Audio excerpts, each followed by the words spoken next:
to the third episode of the Concastador. Number 3! Woo! It's April 9th, 2009. 2009. And we're back on video. This time officially courtesy of Uvu. Before it was beta Uvu. Uvu. Thank you, Uvu.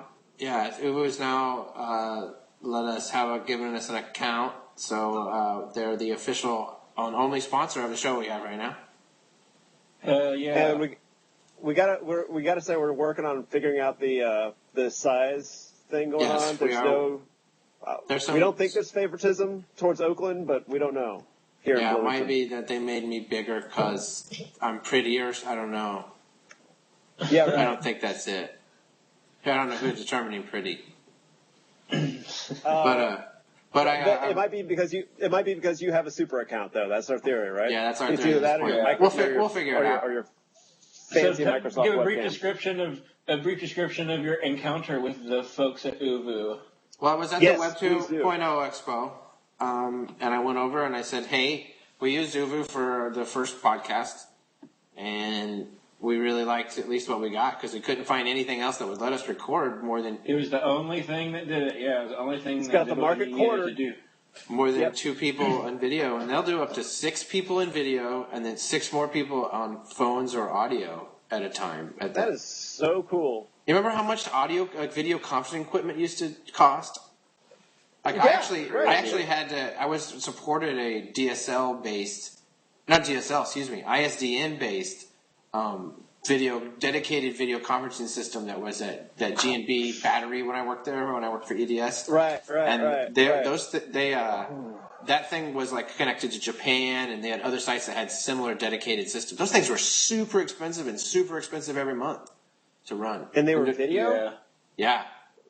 Wow, that's crazy. It was like a big boardroom. It was a specific camera, a big TV, like a big tube TV with a camera on top of it. And see, this is the tail end of the sort of where communications.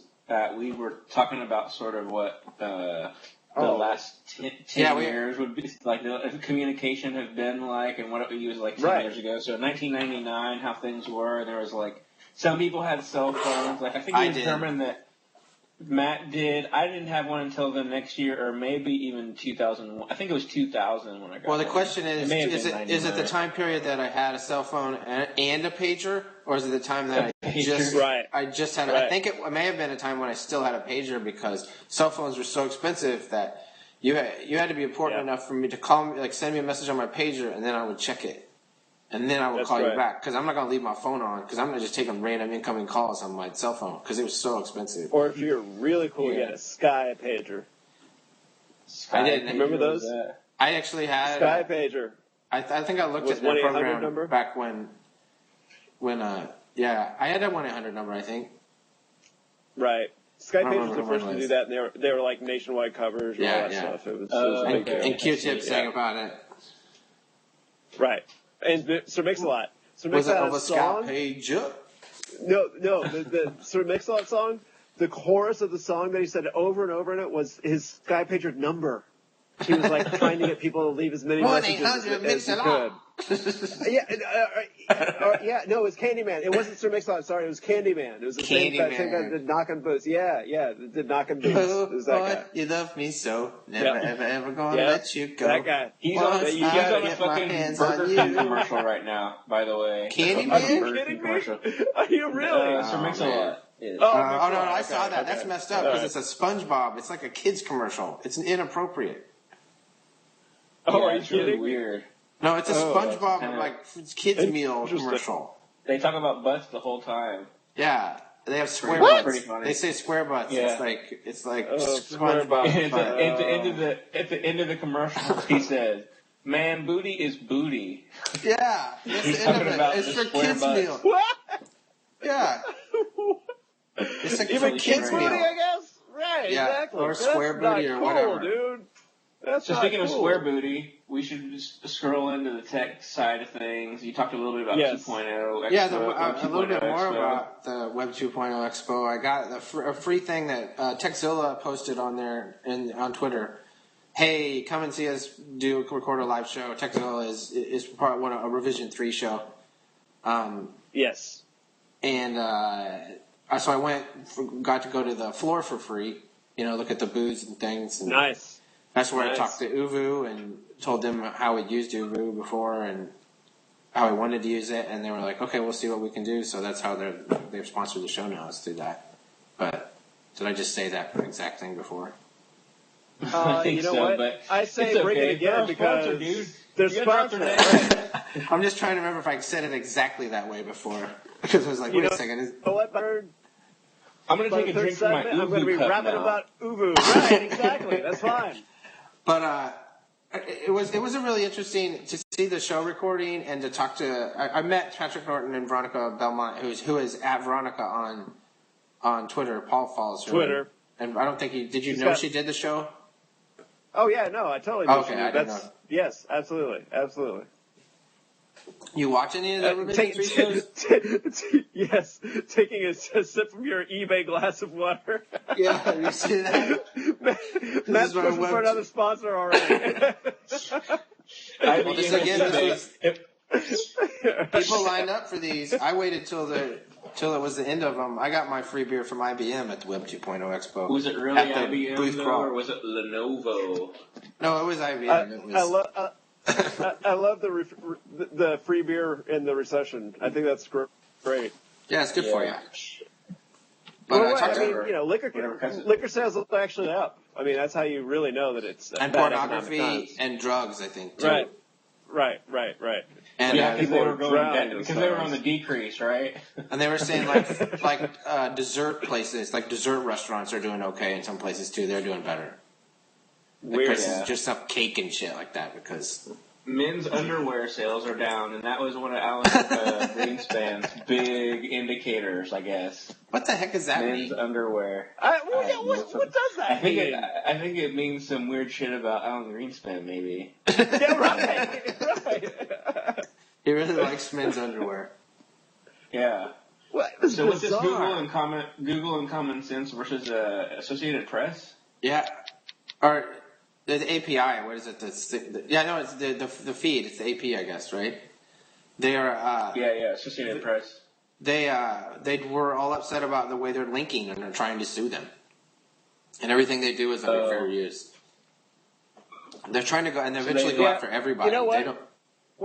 Well, the AP is also going after Shepard Fairey on that Obama thing too, which is basically also fair use when you really get down to it. Really is. And they have real problems with. I don't know what their problem. Yeah. And the problem acting like a label in the digital world.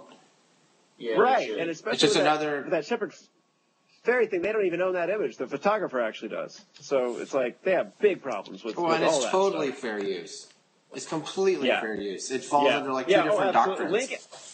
Yeah, exactly. There's as a factual event, it not trying to be an artistic thing, like a journalistic thing that has different protections. Then, it's like the Dallas Morning News way back when used to have this big problem with people going deep linking, like linking directly to articles, and it's like, what? Come on, get over it. Do you want traffic or not? Just put ads on the pages. And get over it. Right. That's why New York Times did what they did. Like they were like, it's not worth it. Right.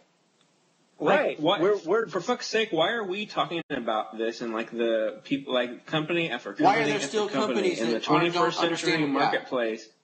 Don't get it. I don't understand. Yeah. What are they getting paid for? Right. Well, it's people who they think they know how it works, and that's not how it works right now, and they keep fighting like it's how it works. Yeah. Well, they think their content is so special, and the problem is, if your content is special, you have to. Well, even if it is, you have to get people to see it, and people will not pay. You gotta listen to that or watch that Trent Reznor interview that was on Dig. It's linked in the show notes. But he at one point he talks about that. He's about how some promoter, I think it was telling him like, hey, when you go to the show, let's give away the EP to people. And he's like, why? It's like if they want it, they already have it. He's like, in the world that this is, like, the music is out there. Like, as soon as one person has it, everybody can have it. And I'm not gonna, I want to do special stuff. And, like, why would I even bother? Like, why don't I put money into other promotion stuff? Like, Yeah, right. This makes no sense to spend money to do this now in this day and age. Absolutely. Right. I don't know. So you're fighting this, and the AP's fighting it. Sponsorships. Yeah. But did you see the Sprint commercial that had the Twitter stuff in it? No, I didn't. It's funny. They were talking about that, like, on our network right now, this many people are sending this many emails, and this many people are talking to having this many phone calls and this many text messages. And it said, and right now, 226 people are sending Twitter message, or however many people are sending Twitter message. 76% of you don't know what that is, or 26% of you don't know what that is, or something. And then they moved on, and it was the first time that Twitter has shown up in a commercial, like mentioned in a commercial. Interesting. Like as a thing, like as a. Oh, it's crazy. Yeah. It's like. But speaking of that, taking over. Speaking of that, there are a bunch of new things that came out. Like FriendFeed is doing the real-time feeds now. If you look, I don't know if you've used FriendFeed much. It's pretty interesting. You should check it out. You can add so much or as little as you want from other sources of your information. So like if you subscribe to my FriendFeed, it would have my Netflix stuff and my Facebook stuff and my Twitter in it or whatever. Woo! All your social stuff in one place. Right, but you can build filters like to what would be on the real time thing, and it scrolls kind of like Twitter or something. Absolutely. So they're doing that, but then Facebook just read that remake where they kind of look like Twitter too. Right. Well, everybody's all about updates now. Updates are the new cool thing. Well, updates have replaced like threads. Or like right. And along those threads same lines, a big deal, and conversation threads. Yeah. Along those same lines, there's a whole bunch of new Twitter apps that are out right now. Twitter Deck, which actually has Facebook support in it, which is pretty cool now. So you can have a little panel, a little column in Twitter Deck that is that's dedicated to Facebook updates. You get that little stream over there, which is kind of cool. I kind of like that. Yeah. Twirl. I think Seismic Desktop is the reincarnation of Twirl, but I'm not sure. No, it's made by the same folks. But it's a different thing. Okay, yeah. But Seismic Desktop is pretty cool. It takes up a little less desktop space as Twitter Desk does. It said desk like 6 times in there. Yeah, Twitter Deck. Yeah. When the Twitter Deck does. And then Nambu, which I played with just a little bit today, is an OS 10 only free Twitter client that people said they've been digging.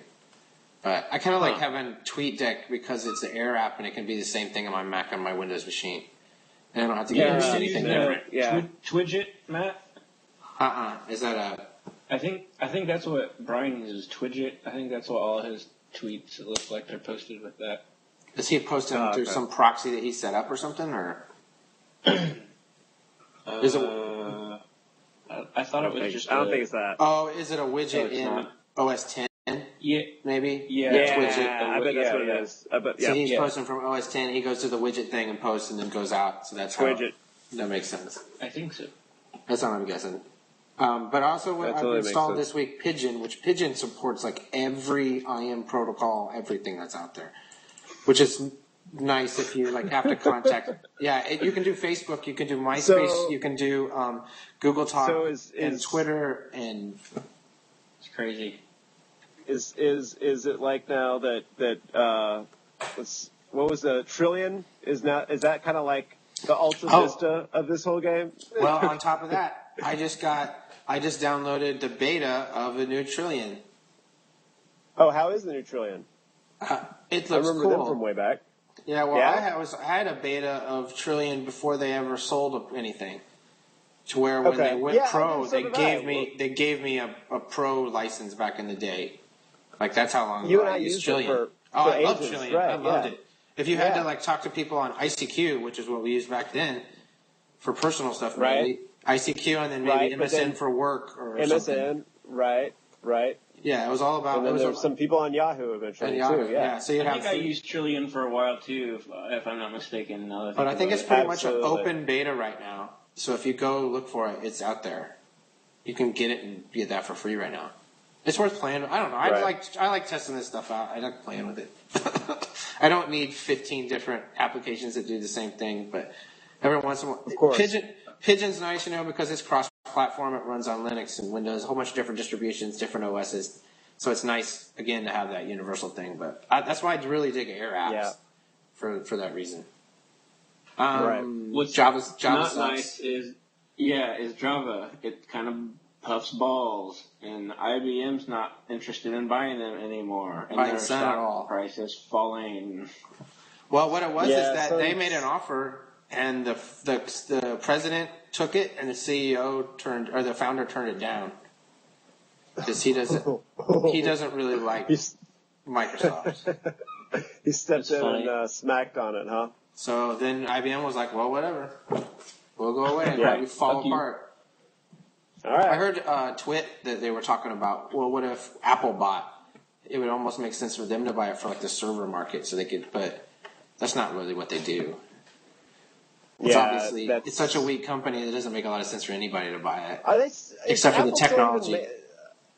They make those Xserve. They make those Xserve servers that are super expensive. How do they sell? Seriously, I'm dying to know. If you're a big production that can't be a house, big market. Like a big video production house or something, I think people buy a lot of those. Like in certain markets. I'm just saying some people do. But we were talking about earlier in the week about how it's kind of ironic considering the place Sun Microsystems had in the whole PC inception, because they were cheaper for a while. Right. Because you could get it down to a personal computer level by and anybody can make the hardware. Equipment. Right. Yeah, but that doesn't seem to be their bag anymore, per se. Nah. And it's totally in what you're talking about, these really expensive systems. Well, you can get a system for anything right now on the PC side, for sure. Sure. And then on the Mac, you have very limited number of choices on a Mac side. Right. That's what those commercials kind of make fun of. But Paul, are you upset with Flash CS4? Well, there's a whole thing in the CS4 quote unquote family where they've got these really kind of grabby, clingy dot palette things, and in Flash, for an old school guy like me, it just gets out of control pretty quick because you're accidentally grabbing panels. Is that what you're saying? Yeah, it's like I just want to move like the scripting window over, and suddenly it's like clinged on to my timeline and like turned into a tab and is like sharing the space with it. And it's like, no, I still need to see my timeline. I want that just floating over. It does some weird, like they combine themselves into Windows thing? Yes. Yeah. I've never used it. Yeah, like a whole bunch. And it just gets a little bit old. And it does weird stuff too, like I'm a big fan of control enter or command enter on the Mac for test movie.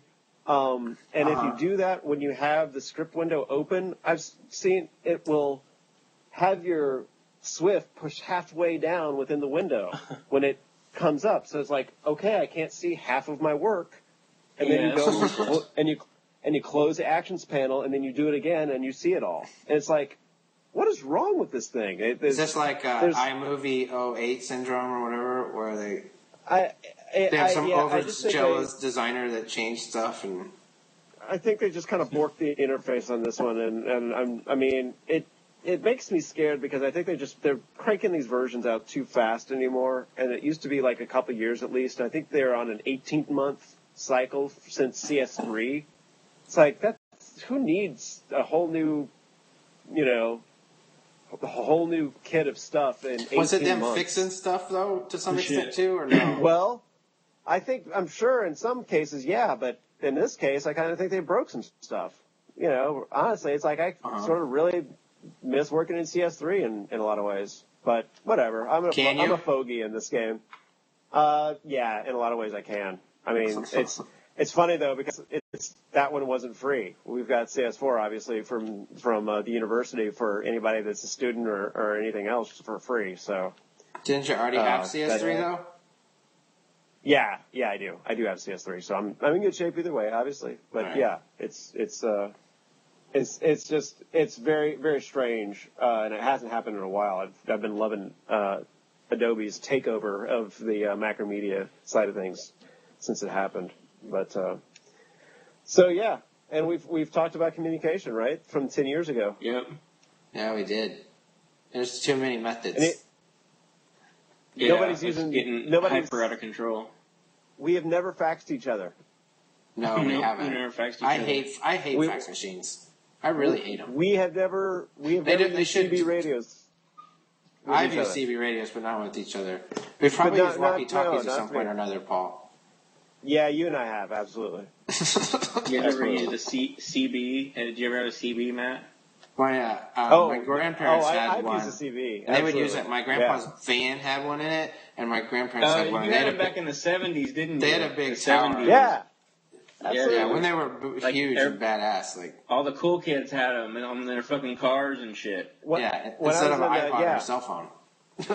Yeah, they had their CB. CB. That's right. CB in your That's exactly right.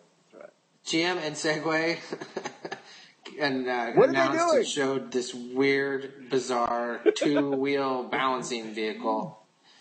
That they make a point to point out that it self-balances, but the whole idea is like if you have four wheels, you don't need to make the robot computer in it that self-balances. Yeah. It looks like a bike trailer.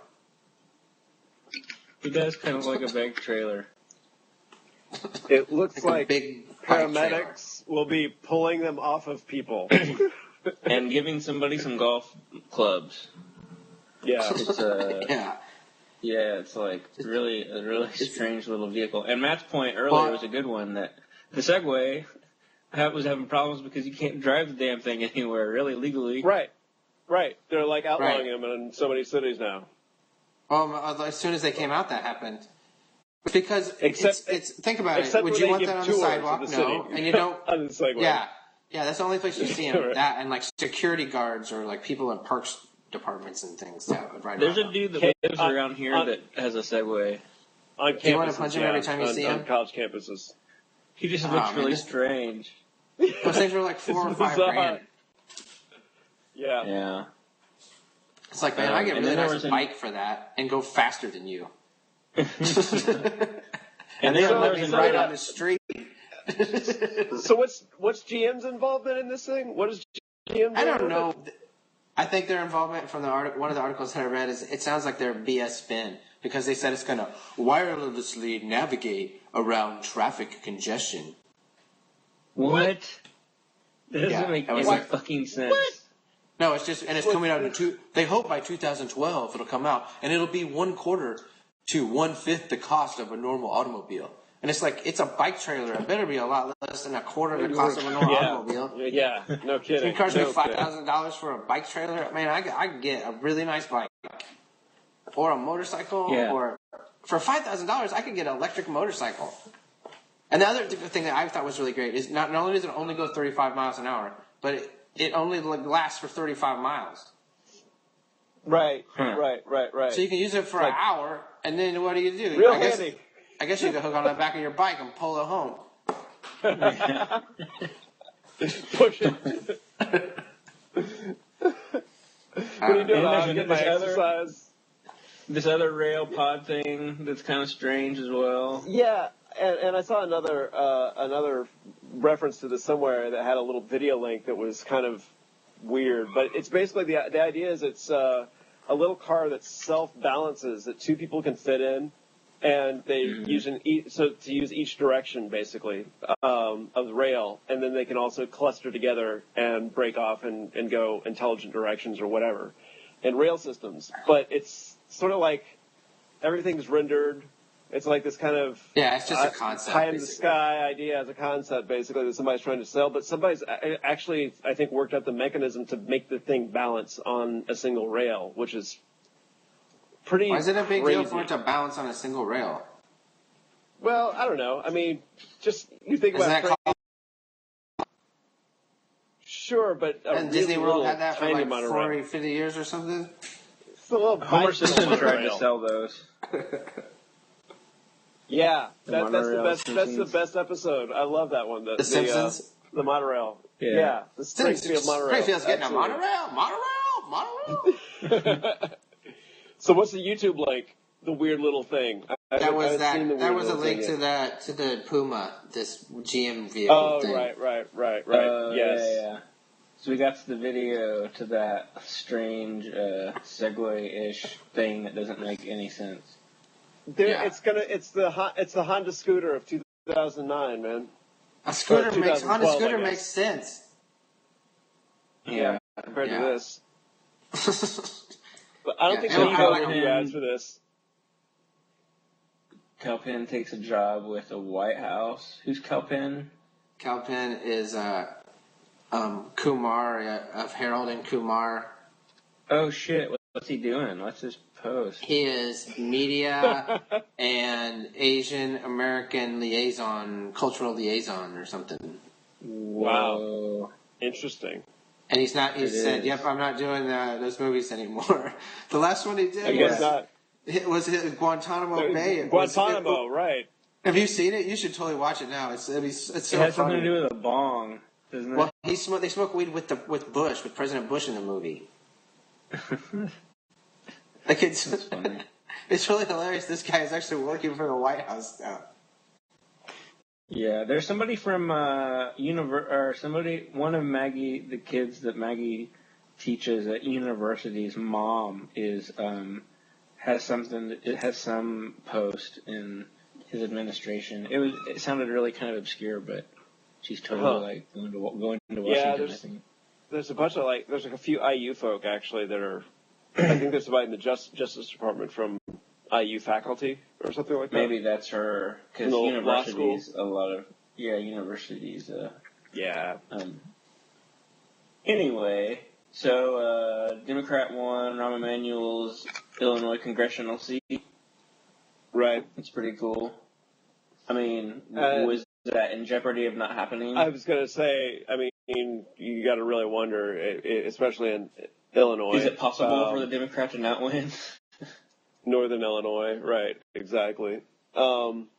Chicago. That's a Chicago area county, right? Yeah, isn't it? I think so. Yeah. He seems like a pretty Chicago dude. Yeah. Yeah, and then this crazy Somali pirates take this American ship, and they're holding the whole. It's American-run, Dutch-owned ship.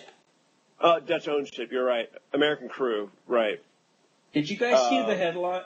The headline that the Americans had taken control of the ship again. I saw that a few times, and about an hour later, I didn't see it anymore. I don't know. I didn't see it anymore. And it's like camera phone video. Who knows? Maybe they're trying to psych out the pirates. Yeah, totally. I don't know. I put it on MySpace. The pirates are on MySpace.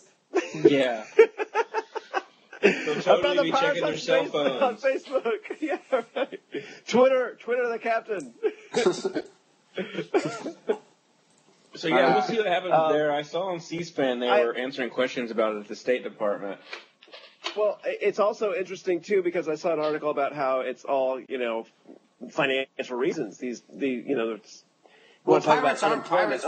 They're pirates, man. That's what pirates are. Pirates for financial reasons. Of course. I mean, we talk about unemployment hitting 8% in this country. It's like, what's unemployment in Somalia?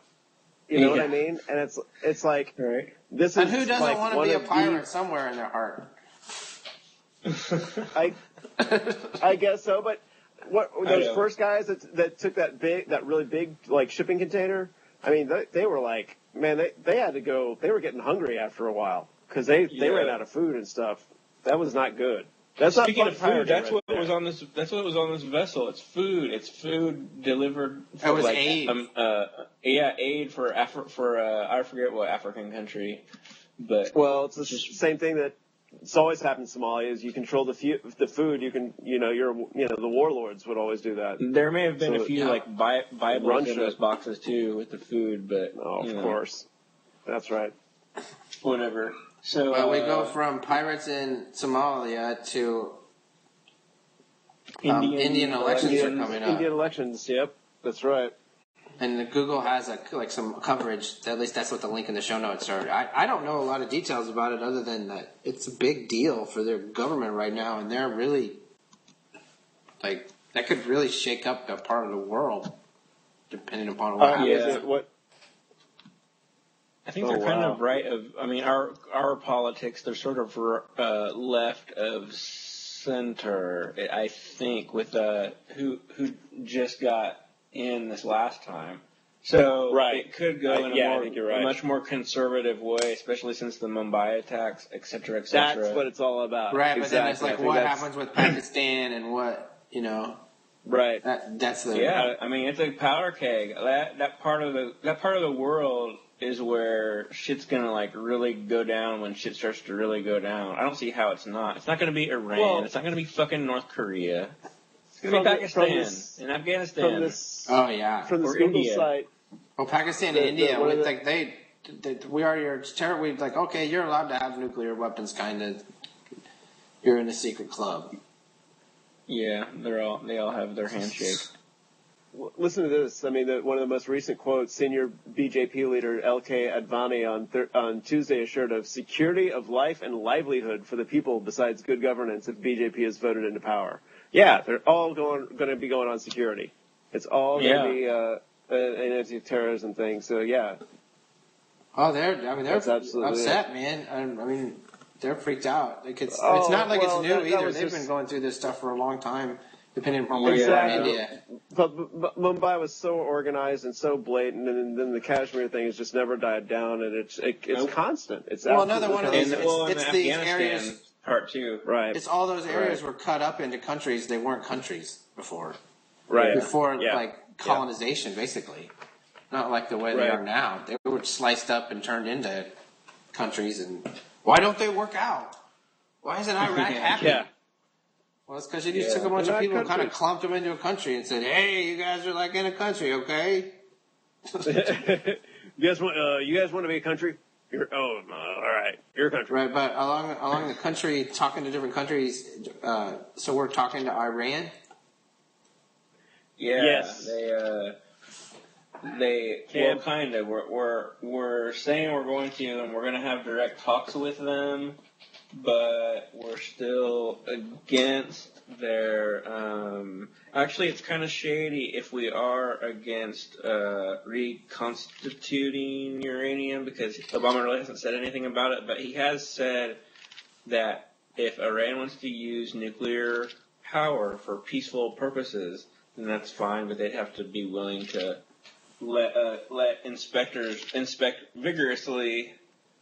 And the big deal is that. So I mean, who knows if they'll do it or not? But they're basically starting totally bilateral. Well, it's not bilateral, but I think it's the something 5 or the something 6. Or the U.S. and Iran will be there together talking to each other, and that's a large shift. Well, that's. I mean, and that's. I think that's making good on yet another promise. That's also about, he went to Turkey, to a Muslim nation, and it's, what in his first. It said we are not a Christian country. Yeah, which, exactly. Which drew a lot of criticism from people, Christians. People in stupid town. Bring it on. Bring it on. Nowhere in any of our founding documentation does it say that we are. So, it does say God and all that. It is in the stuff. It is there. But God, but not Jesus. So that does not make us Christian, does it? God's on purpose ambiguous. Right. A lot of times. God. Yeah, that Christian thing gets real hard to argue when they don't ever mention Jesus. Speaking of Christians, Vermont, first state to legalize gay marriage via legislation. The fourth state overall, including Iowa. They overturned the governor's veto. Right. It was 100. They had to get some certain majority, and they got it. It's the first time in 20 years. Democracy. That's so cool. Yeah. That the governor's veto has been overturned. Because they passed it. The governor was like, "Well, dude, I'm not going to veto it." And they're like, "All right, well, cool. We will unveto it." We will overturn that veto. So because it's way more of us, and you're just a dude. Speaking of overturning stuff, Obama's already overturned a bunch of stuff in his first few days of office, including he's laxed stem cell restrictions, Guantanamo Bay prison is going to close, no more stop-loss policies in the military. Waterboarding apparently is now torture, which is cool. Cutting military budget. He was in the Prague speech. He was talking openly about banning nuclear weapons, which was followed by him saying it's not going to happen in my lifetime. But for a United States president to say that, it's a huge deal. Yeah, that we need to get rid of them, and that they're going to pull. You have to start somewhere, Right. I think it's really cool. You got to watch the Daily Show. You got to watch the Daily Show episode where he compared it to the speech that Superman gives in Superman 4. Oh yeah. I haven't seen Superman 4. I don't think. I think it's with the nuclear guy. Where he's like, I have to destroy. I'm in a world with no nuclear weapons, and he takes all the missiles and throws them in the sun. I think that's the movie that happens.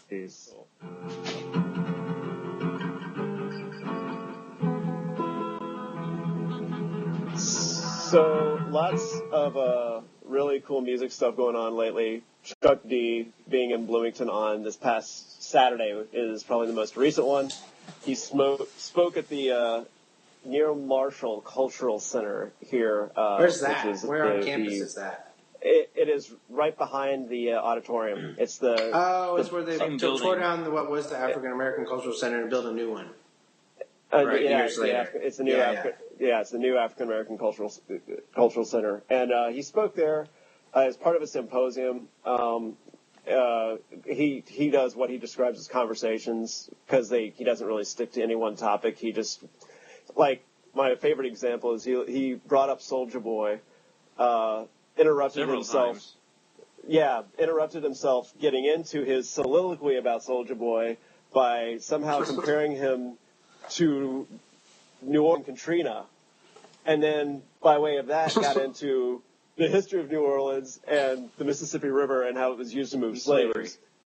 And slavery, and then brought that all back around to Soulja Boy and his place in hip hop right now, which was pretty hilarious. But I mean, so he's a big fan of Soulja Boy. Is that what you're saying? No. He was basically a lot of people are he's the most popular rapper, but most real hip hop folks obviously are not fans at all, including Chuck. And then the whole point being that it's like, everything's strayed so far off that it's all like sipping Kool-Aid, A lot of people say that this is like the glam metal phase right now of hip hop. Right. If you had to make a comparison to rock and roll. But yeah, it was great seeing him. He gave me a shout out from during the lecture, from recognizing me from Rhythm, this group that I was in back in the early to mid-'90s. I gave a link here to Z-Box, which has a sort of an archive of some of our stuff from way back when. But that was really cool, and it's always really, really great to see him. He's a kind of an awesome guy and really just down-to-earth human being. Did a book signing afterwards, bought a copy of his book, which I did not have, and got that signed as well. Cool. So all-around good stuff. Josh went over there as well. I had some fried chicken and food and shit. They had fried chicken and baked potatoes and bagels and orange juice. Right. So I also have a shout out recorded from when I saw them. I saw a Bomb Squad panel in August. So that's coming in a mix CD very soon. All of that will be celebrating 20 years in the hip-hop game for Public Enemy and actually 20 years DJing for myself. And that's actually a couple years ago. 20. So. Yeah, 20 I did. Years. We're catching up here. So, anyway, other cool stuff was going on in Bloomington, which Josh can pick up on, because I did not get to the Dead Prez show, unfortunately. Yeah, it was a pretty good show. That was actually during African American Month, I think. That's right. That was the February. Same organization put all three of these events together that we're talking about. And so, a few days after the Dead Press show, Cornell West IU Auditorium, I am currently reading his book that I got there, and it pretty much blows my mind. And speaking of, on the hip hop tip a little bit, the Roots Picnic, I saw the lineup. Oh, yes. I can't remember who all was in it, but it did look pretty good. It is very quick. The Roots, TV on the radio, Black Keys, Santa Gold, Asher Roth, and more. Featuring a special performance by Public Enemy. What is? Featuring I can't hear it at all, actually. No, it's just in my headphones. I put it on. Oh, gotcha. On my side, I just went to the site. Special performance by Public Enemy, who will perform and takes a nation of millions to hold us back. Backed by Antibolus and the Roots. Oh, that's awesome. Doing that whole nation of millions set, Matt. It doesn't even matter who else is playing then. That's with cool. Antibolus and the Roots. Right. Well, so, it's in Philadelphia. Festival of Fear. I really want to go. Why do it cost you to fly? I'm hoping. I don't know. I'm going to check into that. I wouldn't be. Well, it's not much of a drive. I can't drive there from here. Oh, sure. For you? Yeah, absolutely. I'm not going to drive there. You could. I want to see if I can. Well, I'd have to rent a car. Yeah, I would. Yeah, I'm totally going to probably work the driving angle if I can. But yeah, looks like a really good time. Looks like a really great lineup too. Cool, no, really neat. Of folks. So what else we got going on? Original Beatles digitally remastered. I would have thought this happened a long time ago, but I guess not. I guess they didn't go back and remaster it. They just took it from tapes. They were always taking it from the. I mean, the anthology I thought was remastered, wasn't it? The Love definitely was remastered. That Love thing was, absolutely. Right, well, they've been doing stuff that George Martin has and... touched, right, has been remastered. Right, but they didn't, the albums themselves hadn't been. Right. Which is weird. I thought they had. Oh, I see. And they're still not on iTunes. No, they're just taking the analog masters, I guess. Did you see that? CDs, Speaking in music, do you see that iTunes is doing, everything is DRM free now? Right. But they're doing variable pricing. This was $69.99 and $1.29. I'm thinking those were the price points. And like almost everything that's new is $1.29. And then about everything else is $99, and then hardly anything is 69 cents. Interesting. So really, basically, prices effectively probably went up for almost everybody. Cool, went up. Yeah. It's $1.29 for a track. For the new track. Recession, dude. You know, it's more expensive to make an MP3 now, Matt. It costs more. Those production costs on those files, man, oh my God, you would not believe. It is really hard. MP3 factories, they got them working all night. You know, the one thing it does is it gets rid of that stupid thing where, you know, people who would, like their hard drive would fail on their Mac, and they take their iPod and it had all their music on it, and they'd go plug it into somebody else's Mac, and it would erase all their music off of their iPod. Right, and they get freaked out, yeah. Because that was like the default behavior. Like it would like oh, I'm sync, and it's like, oh, nothing's there. I will sync all this stuff off, and sync all this stuff off, and then nobody had anything. It would get rid of that because if it doesn't have DRM on it, it shouldn't matter what it's on. It shouldn't. Right, exactly. So this Lady Sob sort of stuff you have here, all of it looks like you don't really like it, right? I mean, I listened to like the album today, and there's there's only a couple songs. It's nearly as interesting as the other ones. I just thought I'd mention it because I dug the other albums, and you know, just I felt that way about the last. Like I've heard like a track or two that I like, but by and large, like I haven't been. I think felt like it was sort of going to be like MIA maybe. Yeah. Yeah. That's kind of I got kind of. I like the other ones. It got weirder and more produced now, yeah. But she didn't get any better at writing rhymes or anything. No, exactly. So it's like it seems like a whole different story because before it felt like this. Oh, it's not that polished, but it's kind of cool because it's not out of the U.S. It's right. I don't know. It's interesting. Right. It was fun. So the stuff was catchy. It was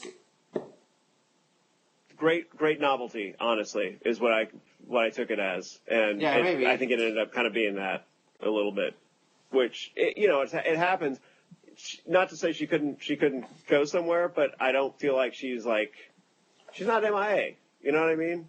Right. It's like MIA is an artist on a lot of levels that is proven and done in a lot of things. Well, not everybody has to be MIA. Grammy. No.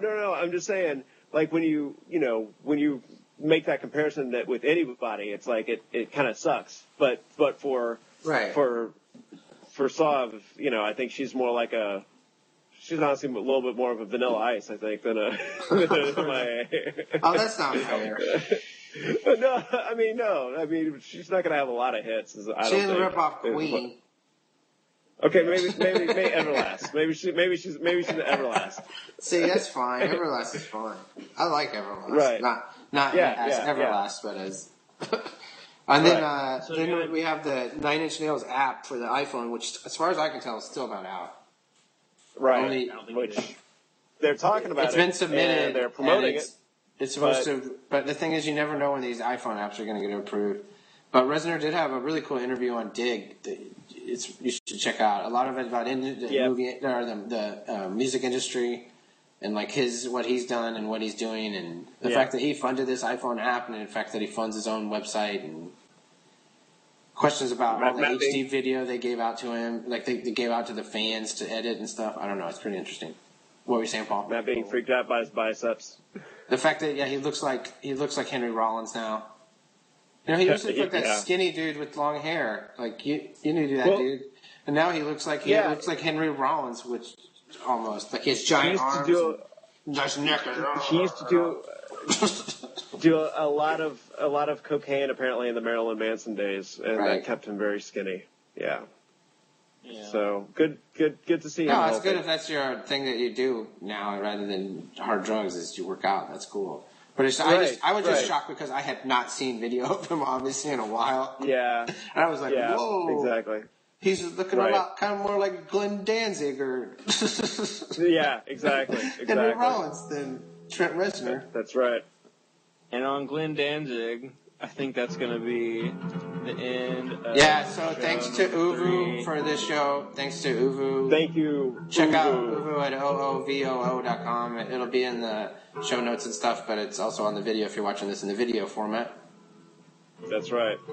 And stay tuned for next week. And if you have, if anyone's watching this and has feedback, send us feedback. The Uvu ID is Zebtron, Zebtron.